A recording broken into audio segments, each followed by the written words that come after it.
उस समय भी उन्होंने यही भाषा बोली थी। कृषि सुधारों को छोटे किसानों को बर्बाद करने वाला बताया गया था। देश भर में हजारों प्रदर्शन आयोजित हुए थे, बड़ा मूवमेंट चला था।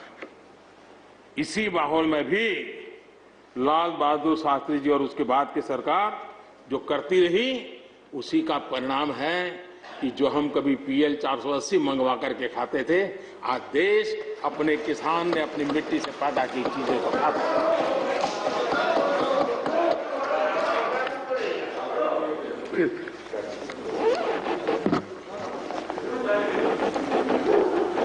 रिकॉर्ड उत्पादन के बावजूद भी हमारे कृषि क्षेत्र में समस्याएं हैं। कोई ये तो मना नहीं कर सकता है समस्याएं नहीं है, लेकिन समस्याओं का समाधान हम सबको मिलकर के करना होगा। और मैं मानता हूं कि अब समय ज्यादा इंतजार नहीं करेगा। हमारे राम गोपाल जी ने बहुत ही अच्छी बात कही कि उन्होंने कहा कि कोरोना लॉकडाउन में भी हमारे किसानों ने रिकॉर्ड उत्पादन किया। सरकार ने भी बीज, खाद, सारी चीजें कोरोना काल में भी पहुंचाने में कोई कमी नहीं होने दी, कोई संकट नहीं आने दिया, और उसका सामूहिक परिणाम मिला कि देश के पास यह भंडार भरा रहा। उपज की रिकॉर्ड खरीदी भी इस कोरोना काल में ही हुई। तो मैं समझता हूं कि हमने नए नए उपाय खोज करके आगे बढ़ना होगा। और जैसा मैंने कहा, कोई भी हम कई कानून है, हर कानून में 2 साल 5 साल के बाद, कभी 2 महीने 2-3 महीने के बाद सुधार करते ही करते हैं। हम कोई स्टैटिक अवस्था में जीने वाले लोग थोड़े हैं जी। जब अच्छे सुझाव आते हैं तो अच्छे सुधार भी आते हैं, और सरकार भी अच्छे सुझावों को, और सिर्फ हमारी नहीं, हर सरकार ने अच्छे सुझावों को स्वीकार किया। यही तो लोकतंत्र की परंपरा है। और इसलिए अच्छा करने के लिए अच्छे सुझावों के साथ, अच्छे सुधारों की तैयारी के साथ हम सबको आगे बढ़ना चाहिए। मैं आप सबको निमंत्रण देता हूं, आइए हम देश को आगे ले जाने के लिए, कृषि क्षेत्र की समस्याओं का समाधान करने के लिए आंदोलनकारियों को समझाते हुए हमने देश को आगे ले जाना होगा।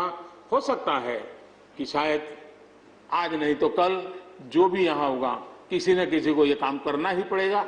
आज मैंने किया है, गालियां मेरे खाते में जाने दो, लेकिन इस अच्छा करने में आप जुड़ जाओ।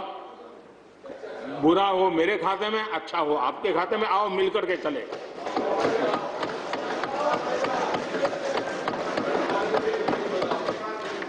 और मैं लगातार, हमारे कृषि मंत्री जी लगातार किसानों से बातचीत कर रहे हैं, लगातार मीटिंगें हो रही हैं, और अभी तक कोई तनाव पैदा नहीं हुआ है। एक दूसरे की बात को समझने का, समझाने का प्रयास चल रहा है। और हम लगातार आंदोलन से जुड़े लोगों से प्रार्थना करते हैं कि आप आंदोलन करना आपका हक है, लेकिन इस प्रकार से बुजुर्ग लोग वहां बैठे, ये ठीक नहीं है। आप उनको सबको ले जाइए, आप आंदोलन को खत्म कीजिए। आगे बढ़ने के लिए मिल बैठ करके चर्चा करेंगे, रास्ता खुले है। ये सब हमने कहा है। मैं आज भी इस सदन से माध्यम से भी निमंत्रण देता हूं। आदरणीय सभापति जी, ये बात निश्चित है, हमारी खेती को खुशहाल बनाने के लिए फैसले लेने का ये समय है। इस समय को हमने गंवा नहीं देना चाहिए। हमें आगे बढ़ना चाहिए, देश को पीछे नहीं ले जाना चाहिए।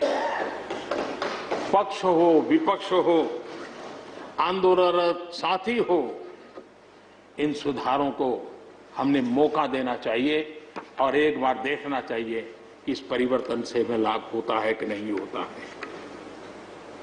कोई कमी हो तो उसको ठीक करेंगे, और कहीं ढिलाई है तो उसको कसेंगे। ऐसा तो है नहीं कि सब दरवाजे बंद कर दिए बस। और इसलिए मैं कहता हूं, मैं विश्वास दिलाता हूं कि मंडियां अधिक आधुनिक बने, अधिक प्रतिस्पर्धी होगी। इस बार बजट में भी उसके लिए हमने प्रावधान किया है। इतना ही नहीं, एमएसपी है, एमएसपी था, एमएसपी रहेगा।